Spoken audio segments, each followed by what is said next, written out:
আমি দিদি নম্বর 1 এর অডিশনের জন্য কনফার্মেশন মেল পেয়েছি। আমি কাল যাব। কি করে আমি মেল করলাম, কিভাবে কনফার্মেশন মেল এলো, ওখানে গিয়ে কি হলো সমস্তটা তোমাদের সাথে শেয়ার করব। তো ভিডিওটা দেখতে থাকো।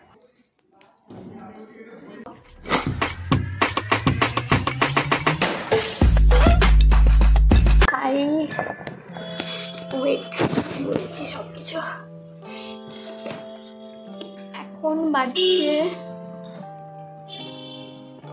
4:14 and I got a mail from দিদি নম্বর 1।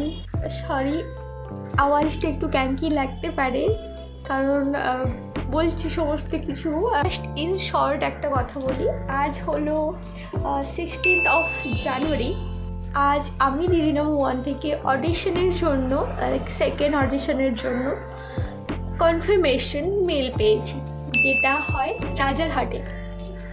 তো আমার ডেট দিয়েছে কাল, মানে 17 তারিখ 12টা থেকে 4টের মধ্যে। I am super excited literally. আমি ডিআরআর স্টুডিওতে যেতে পারবো এটা ভেবে। আমি জানি না যে আমার সিলেক্ট করবে কি করবে না, ওসব পরের কথা। আমি যাচ্ছি জি বাংলার একটা স্টুডিওতে, which is like my dream. যে শোটা আমি ছোটো থেকে দেখে এসেছি, আমি কখনো ভাবতেই পারি না নিজেকে ওখানে দেখবো। জানি না কী হবে, এই সঙ্গে আমি পরে কথা বলবো ডিটেলসে, কীভাবে কী হলো, কেন আমার কাছে মেল এলো, কীভাবে এলো। But the bad thing is আমার প্রচণ্ড শরীর খারাপ, জ্বর সর্দি কাশি ওটা বিশ্বে যা ছিল সব এখন আমার হয়ে গেছে। তো দেখা যাক কী হয়। আমি আজ একটা ব্লগ বানাবো ডেফিনেটলি পুরোটা ফ্রেম আউট করে রাখার জন্য। আশা করছি ভিডিওটা দেখতে তোমাদের ইন্টারেস্টিং হবে। প্লাস দেখতে থাকো আজকের ভিডিওটা, কী করে আমি মেল করলাম, কীভাবে কনফার্মেশন মেল এলো, ওখানে গিয়ে কী হলো সমস্তটা তোমাদের সাথে শেয়ার করবো। তো ভিডিওটা দেখতে থাকো। সব কিছুই ঠিক আছে, বাট আমার শরীরটা এতটা খারাপ, প্লাস আমি বাড়ি থেকে চলে এলাম, কী করে যাব, কী করব কিছুই বুঝতে পারছি না এত কম টাইমের মধ্যে। এখন বাজে বিকেলের 4টে, কালকে যেতে হবে 12টায়। আমি কোনোভাবেই প্রিপেয়ার না যাওয়ার জন্য। বাট সবথেকে মেন কথা হচ্ছে আমি কী পরে যাব, প্রপারলি একটু ড্রেস আপ হয়ে তো যেতেই হবে।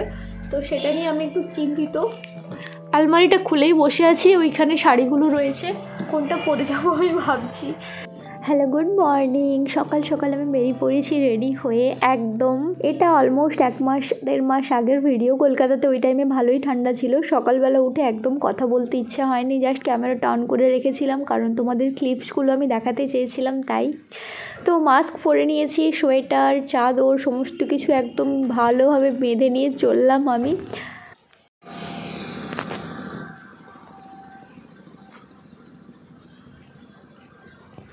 স্টুডিওর মধ্যে ফটো বা ভিডিও তোলা একদমই অ্যালাউ ছিল না, তাই খুব একটা ক্লিপস দেখতে পাবে না তোমরা। যাই হোক, এটা ছিল ভেতরের অবস্থা আমাদের বসার জন্য, বাকি কথা বাড়ি গিয়ে হবে। অডিশনটা এক্ষুনি জাস্ট দিয়ে এলাম, ভাবলাম যে আপনাদের সাথে একটু শেয়ার করে দিই আমার এক্সপিরিয়েন্সটা, যেহেতু আমি আজ ব্লগ বানাচ্ছি। তো বেসিক্যালি সবার প্রথম যেটা বলবো সেটা, সবার প্রথম আমি বলি যে আমি বেরিয়েছিলাম সকাল 6টায় আর বাড়ি ফিরেছি এখন বাজে আর কি 3:48। চোখ মুখের অবস্থা দেখে বুঝতেই পারছেন, আমার আর আলাদা করে বলার কিছু নেই।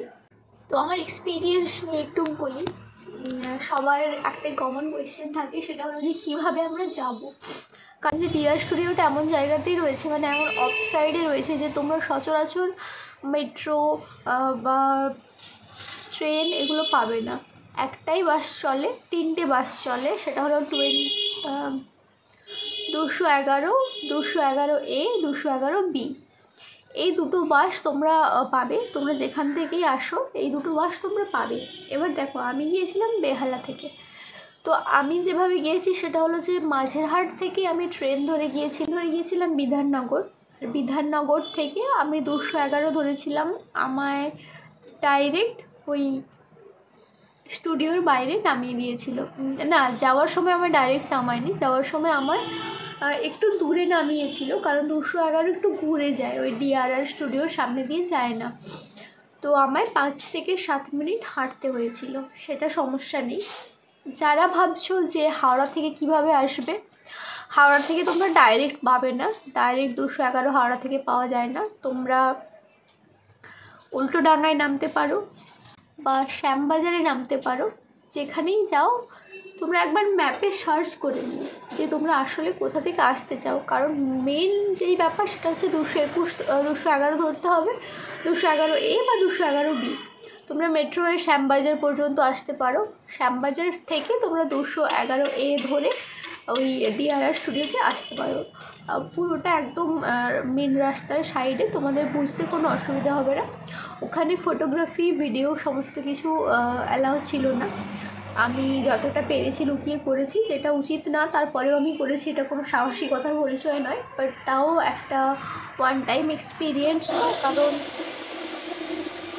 হ্যাঁ, যেটা বলছিলাম সেটা হলো যে ফটোগ্রাফি ভিডিওগ্রাফি অ্যালাউ ছিল না ওখানে। দিদি নাম্বার 1-এর স্টেজটা সাজানো হচ্ছিলো, তো আমি সেটা দেখে ভাবলাম যে একটু ক্লিপটা নিয়ে রাখি, কারণ বাড়িতে সবাইকে দেখাবো, খুশি হবে সবাই, তার জন্যই আমি ক্লিপটা নিয়েছিলাম। বাট আমি কোথাও একটা অ্যাড করে দেবো, দেখে নাও তোমরা।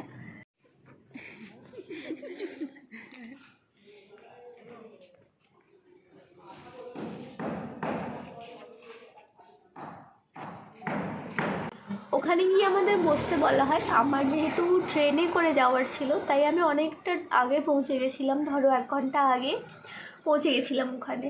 তো আমাদের 1 থেকে 1.5 ঘন্টা ওয়েট করার পর আমাদের ওখান থেকেই ফর্ম দেওয়া হয়, এবং তারপরে ফর্মগুলো ফিল আপ করার পর আমাদেরকে ডাকা হয় 5 জনের গ্রুপ করে। আমার সাথে একটা বাচ্চা মেয়ে ছিল, আর 2 জন সিঙ্গেল ছিলেন, আর একজন ছিলেন যারা 2 জন ফ্রেন্ড এসেছিলেন। আপনারা চাইলে 2 জন করেও যেতে পারেন, নর্মালি যারা দিদি নাম্বার 1 দেখেন তারা তো জানেনি। আমায় তেমন কোনো ইম্পর্টেন্ট কোয়েশ্চেন করেননি, আমার শুধু জিজ্ঞাসা করেছিলেন যে আমি কোন টপিকের উপর কন্টেন্ট বানাই, আমার হাজব্যান্ড কী করেন, তার প্রফেশন কী, আমাদের লাভ ম্যারেজ বেসিক কোয়েশ্চেন, আর কিছুই না। আপনারা যদি জানতে চান যে আমি কীভাবে সিলেক্টেড হলাম বা 1 জনের মধ্যে আমায় কেন ডাকা হলো, সেটা আমায় কমেন্ট করে জানাবেন, আমি ডেফিনেটলি আপনাদের সাথে শেয়ার করব। বেশি হলে 5 থেকে 7 মিনিট আপনাদেরকে ভেতরে ডাকে, আর ওনারা খুব ফ্রেন্ডলি যে বিহেভিয়ার করেন তা আমি বলবো না, একদম রুডলিও না, ওকে নর্মালি স্ট্রেঞ্জারদের সাথে দেখা হলে যেভাবে কথা বলা হয় ওনারা এক্স্যাক্টলি সেভাবেই আমাদের সাথে কথা বলেছিলেন। বাকি ওখানে ওয়াশরুম, দোকান, খাওয়ার এই সমস্ত টুকটাক পেয়ে যাবেন, কোনো অসুবিধা আশা করছি আপনাদের হবে। আর আজকের ইন্টারভিউতে, সেকেন্ড রাউন্ডের ইন্টারভিউতে যদি আপনারা সিলেক্টেড হন ফাইনাল শ্যুটিংয়ের জন্য, তাহলে বাই ফোন বা বাই ডেফিনেটলি ওরা ফোন দিয়ে প্রেফার করে, আই থিঙ্ক বাই ফোনই ওরা আপনাকে কল করে কনফার্ম করেন যে হ্যাঁ আপনি এই দিনে শ্যুটিংয়ের জন্য আসতে পারেন। সো আমি পুরোটা কমপ্লিট করতে পেরেছি আশা করছি। আর একটা কথা, আপনাদের সাথে করে কী নিয়ে যেতে হবে, সাথে করে অবশ্যই 2 কপি ফটো নিয়ে যাবেন পাসপোর্ট সাইজের, আর একটা পেন নিয়ে যাবেন, খাওয়ার জল এবং নিজের খাওয়ার অবস্থাটা আপনি নিজেই করে যাবেন, কারণ ওখান থেকে কোনো রকম কোনো টিফিন বা কিছু প্রোভাইড করা হয় না, which is very basic, right? আর কিছুই না। এরপর যেদিন আপনি ফাইনালি সিলেকশন আপনার হয়ে যাবে, মানে যেদিন শুটিং হবে সেই দিন আপনাকে কী কী নিয়ে যেতে হবে বা ড্রেস থিম কী থাকবে, ওগুলো ওনারা আপনাকে বাই ফোন বা ইমেলে বলে দেবে। তো ব্যাস, আপনাদের যদি কোনো কোয়েশ্চেন থেকে থাকে আমায় ডেফিনেটলি কমেন্ট বক্সে জানাতে পারেন, আমি তার রিপ্লাই দেওয়ার চেষ্টা করবো। এই ভিডিওটা একদমই র থাকবে, কোনো রকম কোনো এক্সট্রা ইমোশন না, একদমই র থাকবে। আশা করছি আপনাদের ভিডিওটা ভালো লেগেছে, ইনফরমেটিভ লেগেছে। যদি ভালো লেগে থাকে তাহলে একটা লাইক করে দেবেন, আর চ্যানেলটা সাবস্ক্রাইব করে অবশ্যই পাশে থাকবেন।